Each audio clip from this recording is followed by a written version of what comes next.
Worker असांजा सान्या वध सभिनी खे जीए सघे।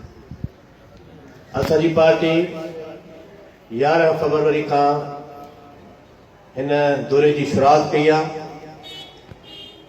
ऐं हिकिड़ो मक़सदु खणी असां निकिता आहियूं।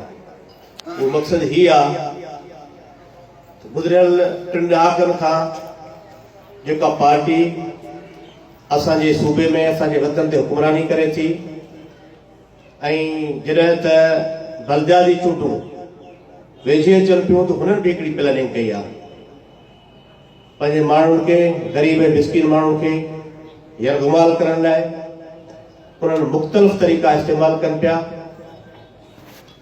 असांजी कोशिश आहे, असांजी ख़्वाहिश आहे असां सान्या वध, असांजा वकील, असांजा सहाफ़ी, असांजा लेखक, असांजा ॾाहा उहो पाण गॾजणु चाहियूं था ऐं गॾिजी हीउ जेको कब्ज़ेखोर टोलो आहे, जेको फोरू टोलो आहे, जेको असांजे वसीलनि जी फुरलुट करे थो, जेको असांजी तालीम जा पैसा हड़प करे थो, जेको असांजी सिहत जा पैसा हड़प करे थो ऐं जेके असांजी तरक़ियाती कमनि जा पैसा आहिनि उहे सभु पंहिंजे ज़ाती अयाशनि ते ख़र्च कनि था।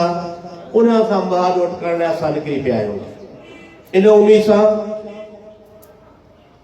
त सिंध यूनाइटेड पार्टी सम्झे थी त असांजो जेसिताईं आम माण्हू असांजो ॾाहो दिलचस्पी नथो वठे सियासत में, सियासत खां लाताल्क रहे थो, सियासत खां परे रहे थो त यकीनन उन्हनि जा घणा नुक़सान थिया आहिनि।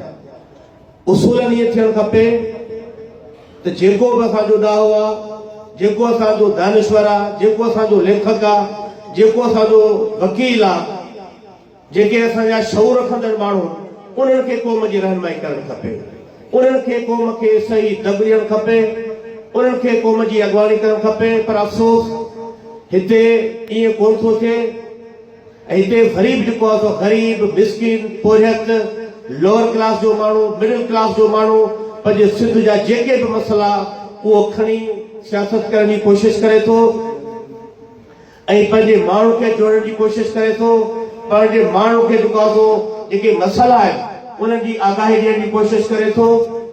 ऐं मां सम्झां थो त हीअ असांजो जेको सफ़र आहे, हीअ असांजो जेको दौरो आहे, इहो इंतिहाई फ़ाइदेमंद साबित थींदो। जंहिं जज़्बे सां, जंहिं स्पिरिट सां, जिन दोस्तनि, जिन सियासी कारकुननि, वकीलनि, अलाए कंहिंजे मौजूद माण्हुनि जेको इस्तक़बाल कयो आहे, जेका असांखे मोट ॾिनी आहे, त पाण खे यकीन आहे त पाण ज़रूरु कामयाब थींदासीं। दोस्तो, सॼी सिंध जंहिं बि ज़िले मां असां सेवण खां शुरूआत कई आहे, जिते जिते विया आहियूं ऐं जंहिं जंहिं आम माण्हू खे, समाजी वर्कर खे उते ॻाल्हाइण जो मौक़ो ॾिनो आहे त उन्हनि हुकुमरान जे ख़िलाफ़ दावो कयो आहिनि।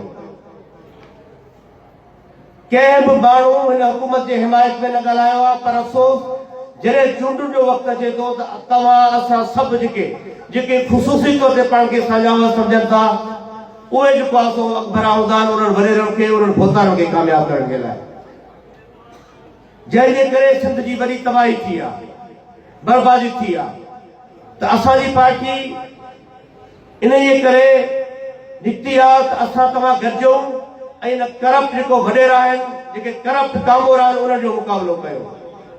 जेकर तव्हां असां गॾिजी पऊं था, तव्हां सां गॾिजी सियासत में हिसो वठंदासीं, चूंडुनि में हिसो वठंदासीं। असांजी पार्टी जी ख़्वाहिश आहे त हिन बलदियाती चूंडुनि में ख़ैरपुर जा माण्हू पाण बि आहिनि, ख़ैरपुर जा माण्हू पंहिंजे तकनि जी पाण ज़िम्मेवारी खणनि, पंहिंजे इलाइक़े जी पाण ज़िम्मेवारी खणनि। सिंध यूनाइटेड पार्टी उन्हनि खे प्लेटफॉर्म ॾियण लाइ तयारु आहे। सिंध यूनाइटेड पार्टी असांजो वर्कर, असांजो अॻुवान, असांजो केडर तव्हांखे ॾियण लाइ तयारु आहे ऐं इन तरीक़े सां जेकर असां थोरो ज़ाब्तो जोड़ियोसीं त पाण कामयाब थींदासीं ऐं इन शिकस्त ॾींदासीं। इन में अव्हांजो साथ खपे। जेकर अव्हां साथ ॾिनो त यकीनन पाण सोभरा थींदासीं। अव्हांजी महिरबानी। जी